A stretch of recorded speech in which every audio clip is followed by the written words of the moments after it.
My name is Paisley, and I come from what many call a single-parent household.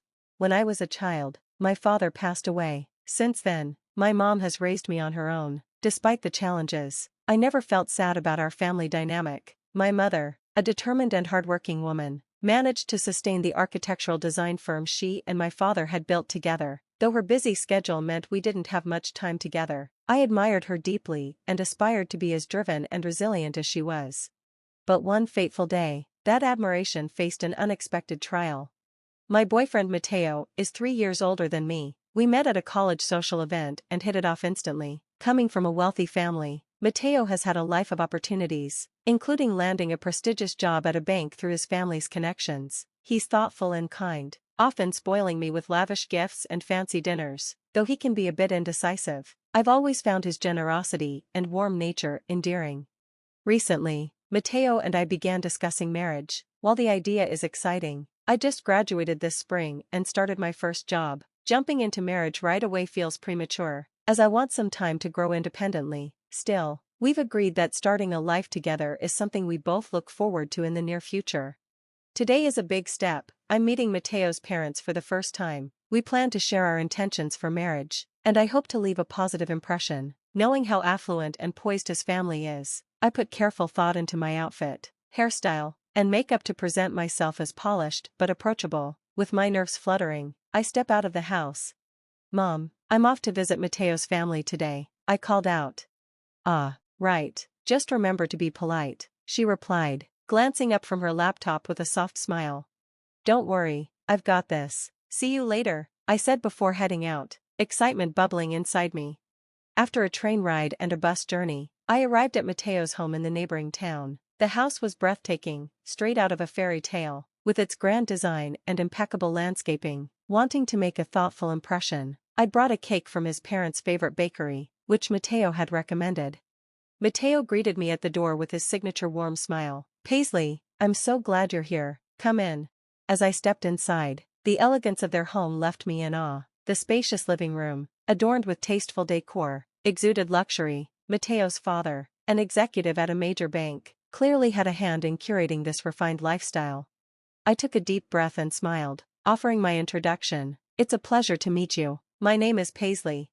His mother returned the smile warmly. "Welcome, Paisley. Please, make yourself comfortable. I'll bring some tea in a moment." His father extended a handshake, his demeanor formal but kind. "We're happy to have you here, Paisley. Please feel at home." Their graciousness put me at ease as we chatted over fragrant tea and the cake I'd brought. Matteo's mother was engaging and talkative, while his father listened attentively, occasionally chiming in. Matteo sat beside me, nodding and smiling as we all shared stories. The warmth in the room felt almost too perfect, like a dream I didn't want to end. But everything shifted when the conversation turned to my family. "So, Paisley," Matteo's mother began, her tone light, "I hear you lost your father when you were young. Your mother must be an incredible woman to have raised you on her own and built a career at the same time. It's no small feat." Her words felt genuine, and I smiled. She's truly my role model. Everything I've achieved is because of her example. But then her tone shifted subtly, and the warmth faded. "However," she continued delicately, "as admirable as your mother's efforts are, coming from a single-parent household and a self-employed background, it may not align with what we envision for Matteo's future." Her words hit me like a cold wind. Matteo's father nodded silently, his expression unreadable. "It's not personal," he added after a pause. "We're simply concerned about trust, stability, and the potential challenges that background could bring into a marriage." For a moment, I couldn't respond. The very qualities they had just praised were now being used to deem me unsuitable. I didn't know what to say. Instinctively, I turned to Matteo, hoping he would defend me. "Mom, Dad, not this again. What does it matter about her family situation?" "It's irrelevant," Matteo said, his voice sharp with frustration. But his parents were unmoved. "No, Matteo. It's not irrelevant," his father said firmly, his expression growing colder. "A family with only one parent lacks stability. If financial problems arise, what's to stop them from turning to us for help? It's a risk we can't accept," Matteo's mother added, her tone laced with judgment. "And let's be honest, how does a single mother afford to send her daughter to college? Was there another man supporting her? We can't allow someone with questionable morals into our family. Ours is a respected lineage of bankers, dating back generations.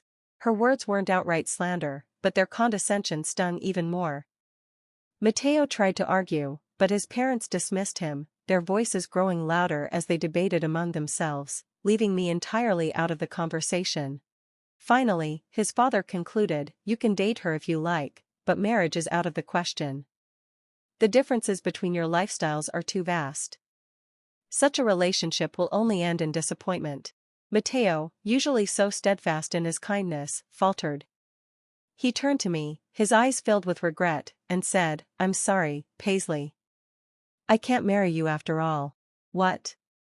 I asked, disbelief washing over me. "Just because I'm from a single-parent family, I have to give up on marrying you. That's absurd." "It's not what I want," Mateo said, his voice strained. "Please, don't blame me for this." I stared at him, hurt swelling in my chest. "You've known about my family situation from the start. You even met my mother. Do you really think she and I are unsuitable, just like they said?"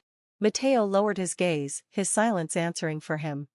I felt a wave of devastation. Not only had his family rejected me, but Mateo himself had been swayed by their judgment. "Paisley," he said finally, his voice barely above a whisper, "please just go home." I stood up, my legs trembling beneath me. "I'm leaving," I said, my voice steady, despite the tears in my eyes. "I'm sorry for the trouble." No one stopped me as I walked out. I felt their relief behind me, as though I were a burden they were glad to be rid of. Tears streamed down my face as I made my way home.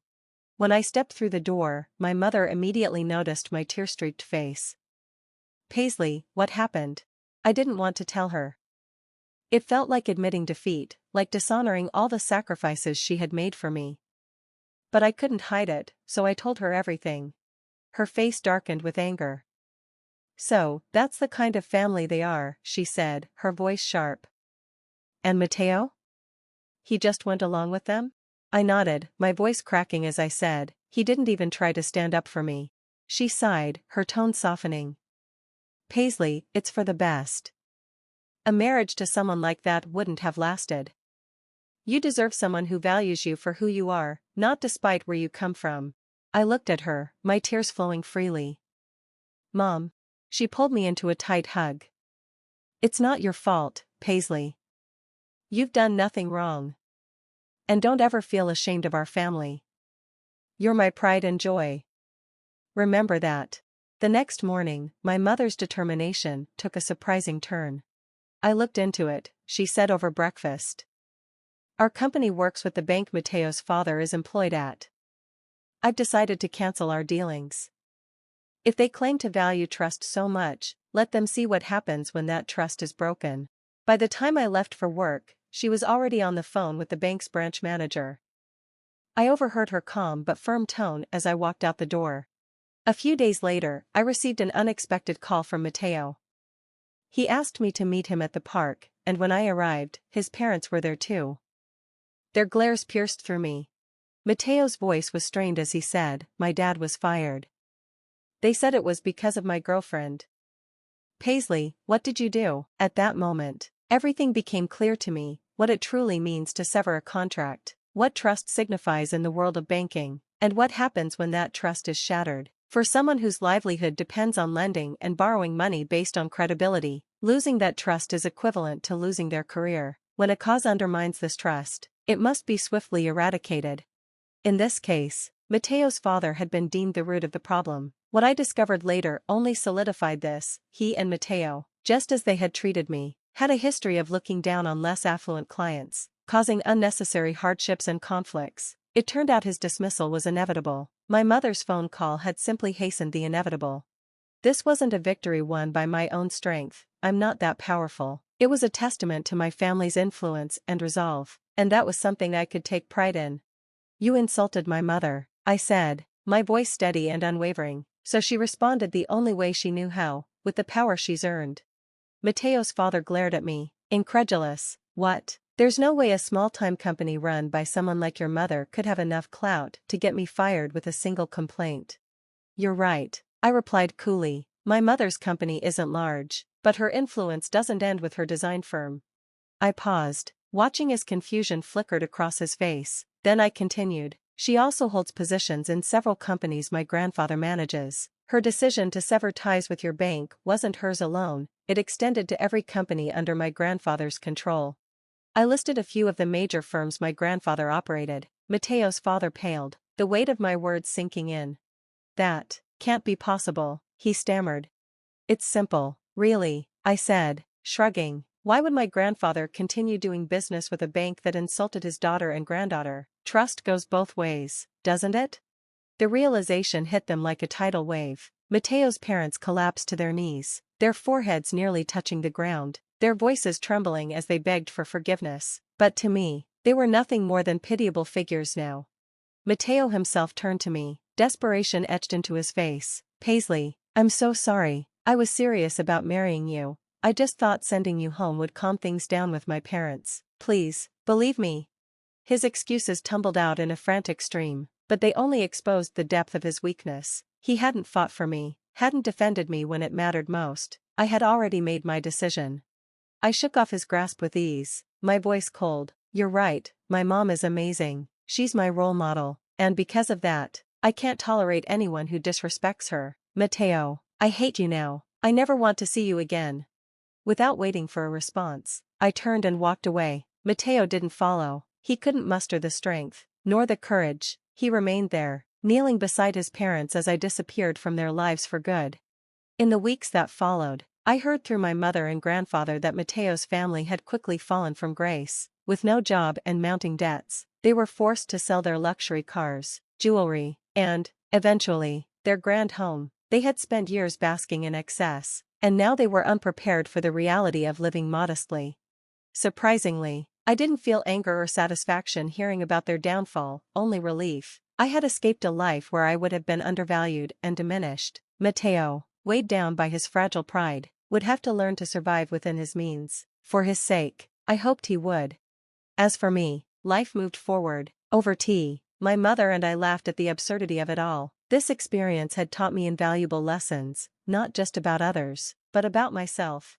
I had a long way to go in my career and personal life, but one thing remained unchanged, my goal to become a strong, accomplished woman, just like my mother. She had shown me what true resilience looked like, and I was determined to build a life that upheld those values. For now, I would work hard, keep learning, and never settle for less than I deserved. The future was mine to shape, and I intended to do so with confidence, strength, and pride.